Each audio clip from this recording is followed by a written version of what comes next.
Hello, all benders and non-benders, and welcome back to Avatar Generations. And today we have a brand new event with quite a few firsts going on today. Brand new powerful opponents, yes, I said opponents, too, as well as some other stuff to take a look at. So let's get into it right now, starting with the event challenges, maximum security.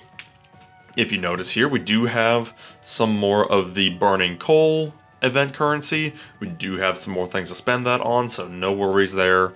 It will absolutely be used.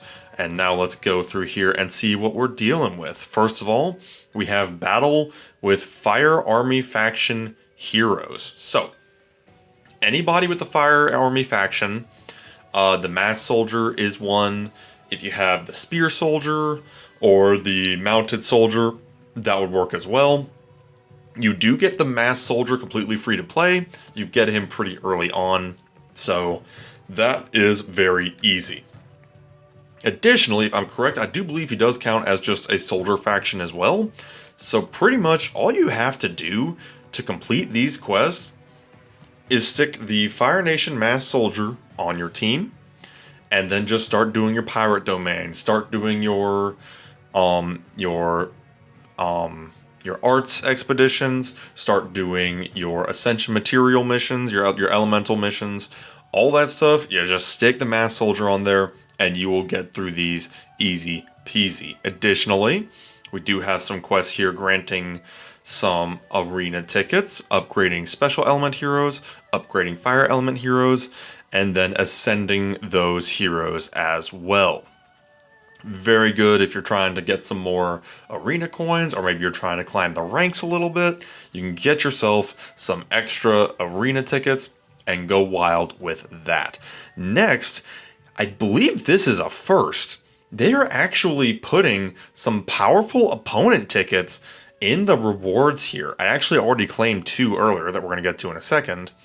But you can actually get up to 10 powerful opponent tickets from this quest line.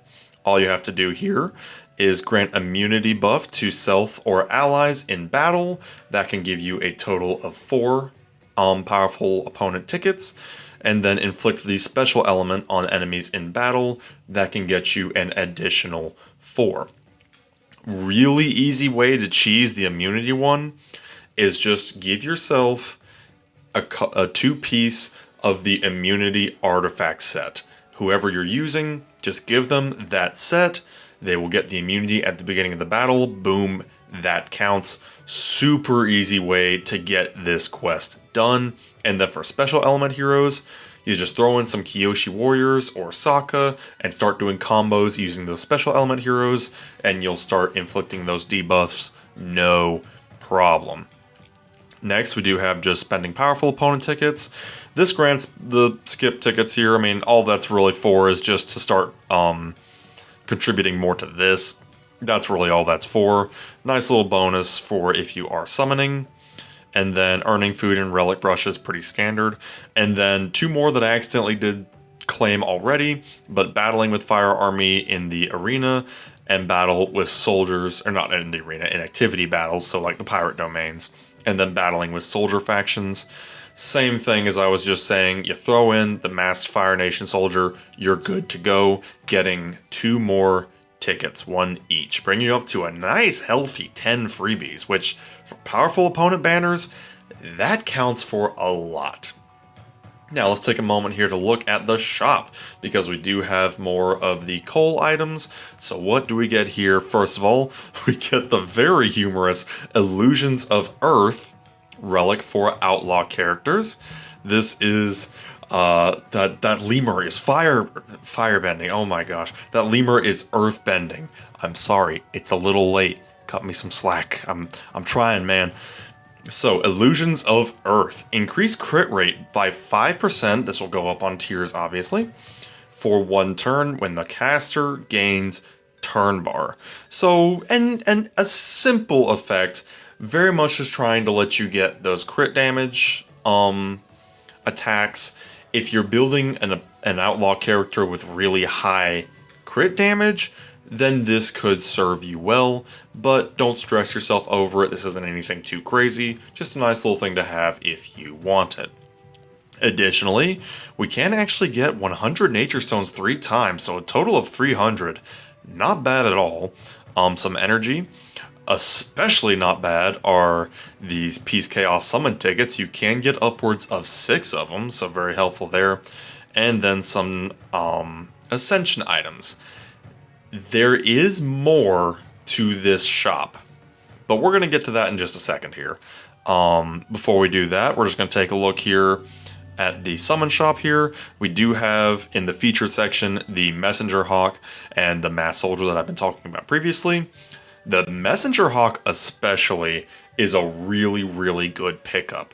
We do not have a lot for the fire elements characters in terms of supports.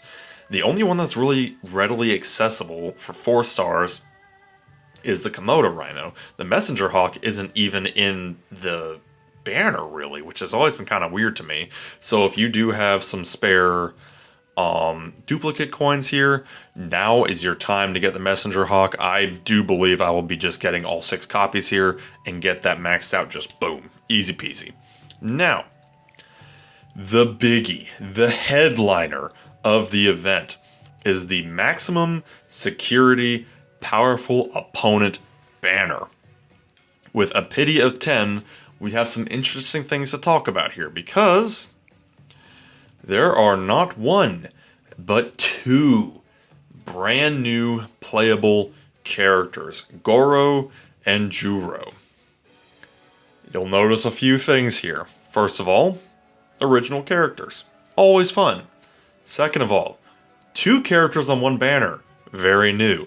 And third of all, our very first powerful opponent, Chaos and Peace characters. Goro being Chaos, Juro being Peace. This blows the roof off of precedent, because at this point, this means sky's the limit here.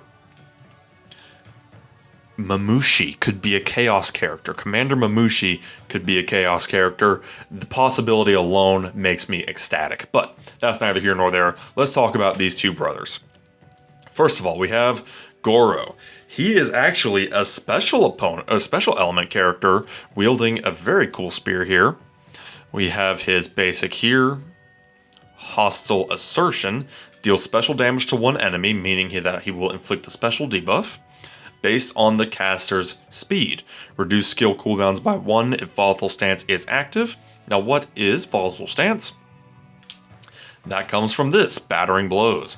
Deal 3 hits of swift damage to all enemies, inflict a special debuff on each enemy that does not already have a special debuff on them for 2 turns. Enter a Volatile Stance. This stance will increase his speed by 20%, with a 50% chance to remove elemental effects from all allies, and a 35% chance to counterattack when attacked. 35% chance to counterattack is very high, and pairs quite well with artifact sets. So, or not artifact sets, art sets. So just something to keep in mind there. This guy is meant to attack early and attack often. And then finally we have Blood for Blood. Gain increased crit damage for 1 turn when entering Volatile Stance. Reduce damage taken by 50% if the caster is in either sideline slot, so he's kind of meant to be in one of the side pockets there. Counterattack when Juro is attacked if he is on the caster's team. So not only does he have a high chance of countering when he is attacked, when he has that Volatile Stance active, but he can revenge attack when Juro is attacked. Speaking of Juro, let's talk about Juro. He is a Firebender Peace character. Very exciting there. His first ability here, the basic Light the Way, deals firebending damage to 1 enemy based on the caster's max HP. So this man is meant to be bulky. Meant to be very, very bulky. And he will inflict the fire debuff on the enemy for 2 turns. 50% chance to grant a random defensive buff to the ally with the highest speed for 1 turn. Now, You might notice something with the whole random defensive buff thing. This has kind of been a trend lately. This one has been especially popular on Haru. That random defensive buff includes invincibility and skill nullifier. That can go nutty in a hurry. Just something to keep in mind there.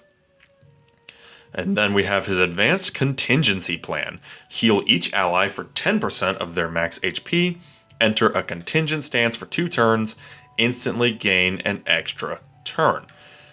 This contingent stance increases max HP of each ally by 50%, which is truly massive, by the way. Like, that is a ton of HP. And prevent Goro from dying and heal each ally for 25% of their max HP if he is on the caster's team. Afterwards, his stance is removed. So whenever he gets this stance, he basically grants his brother Goro a death save. If Goro goes to 1%, he will keep him alive. Very cool stuff there. And then here with Composed Reprisal, immune to negative states, this really helps his defensive abilities. Reduce damage taken by 50% for 2 turns if the caster is in either sideline slot. So both characters are kind of meant to play in the sides and kind of work off of each other. And then reduce skill cooldowns by 2 when Goro is attacked if he is on the caster's team. That happens once per turn. So that basically allows you to use contingency plan more often. These guys work together, and they work together well. I have chosen to coin them the Super Flameo Bros because they really work well with each other. Finally, we do of course have the Relic, Bonded Echoes. This works for soldier characters. Heal for 25% of max HP when at 25% or below. This is once per battle. And then increase damage of all soldier allies by 2% for 1 turn when the caster attacks.